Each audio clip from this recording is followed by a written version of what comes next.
What we're going to do is run through Stratfor's view of the world, how we see the world developing over the course of the next 3 to 5 years. We're going to start with the United States because we see that as the center of the system. We'll explain why. And then we're going to go into the rest of the planet. First things first. The United States stands out among the major powers on the globe for one very important reason, the blue and the red on this map.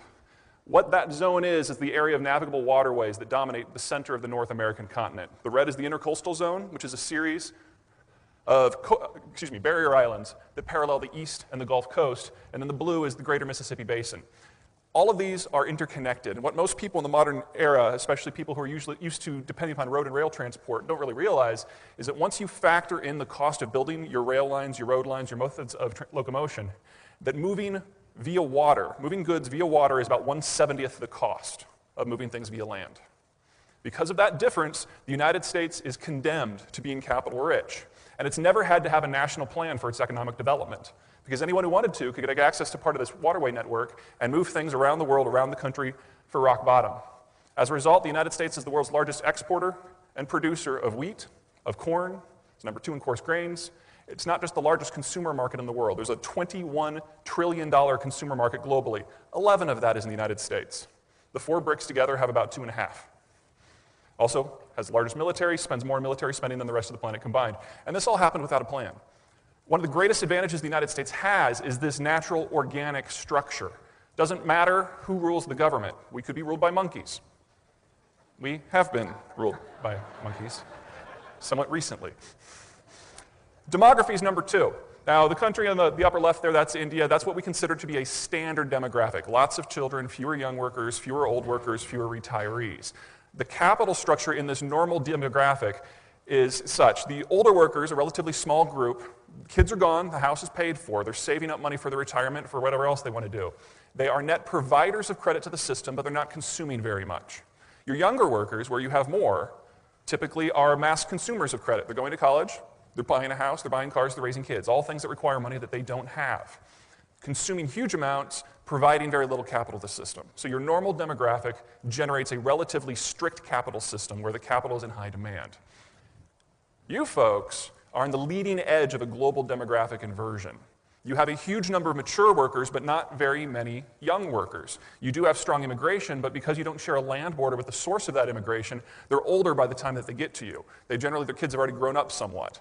And so you are extraordinarily capital rich right now. In fact, you're the most capital rich on a per capita basis of any country in the world. That's one of the reasons why your costs of development now seem so manageable, because you have so much free money flowing around in your system. Honestly, that is part of what has made Alberta possible these last 10 years. However, those people are about to retire. And at that point, you're going to have a shrinking demographic and a rapidly aging one. And that bulk of people that are currently at the height of their productive lives, instead of providing capital to the system, are going to retire with their capital. Something to keep an eye on. You're just the first. The entire developed world is nipping at your heels. And so a lot of us are watching Canada to see what happens with tax policy here when you move from a system of relative capital richness to a system of relative capital poverty, really in just the next 10 years. We're watching you. We're not watching the Americans. The Americans have a replacement generation down here. We call them Gen Y. They're my interns. I treat them like crap. Because in 10 years, when the baby boomers retire, Gen Y is going to be in charge. Smaller generation, the boomers are the largest in our history in terms of per capita or proportion of the population. Gen X, myself, we're the smallest. So we're going to be in a system where the Gen X, relatively small group, is providing credit to Gen Y, a relatively large group. I will be able to charge kidneys and interest. I intend to charge kidneys and interest. I'm A positive, by the way. So that's the system. The Americans are very powerful, they're large and in charge, and demographically they're relatively stable, so they're going to be with us for a while. But what most people just don't understand is why Americans are as crazy as they are. Now, I think you Canadians have a better feel for this than most Europeans, but let me just spell it out here real quick. The first century of a culture's modern history is what determines how they see the world. In the case of the United States, the settler period, when we were pushing west, we found more, better, and more connected lands the further that we went. For the first century of our existence, everything got better every year. And so we don't have ingrained into our mindset the idea that something might go wrong from time to time, because it always got better. And so what happens on those rare occasions when the rest of the world reaches out and touches you on their terms instead of yours? Well, we flip out. As a culture, Americans are manic depressive because we have long stretches where we're convinced that things can, should, shall, will, divine intervention must get better every day, and then every once in a while, things don't.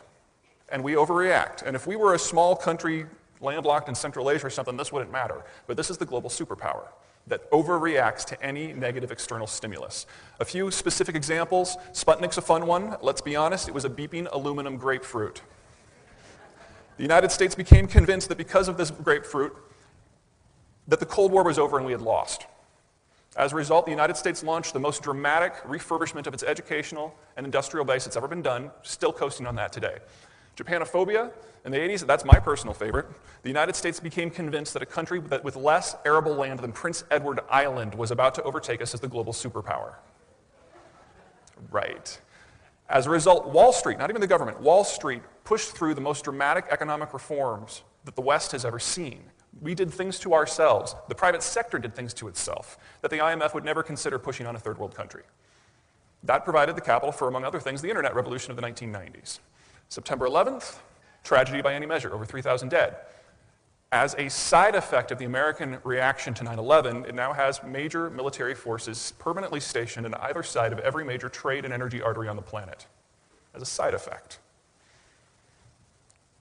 Food for thought. We're nuts, keep that in mind.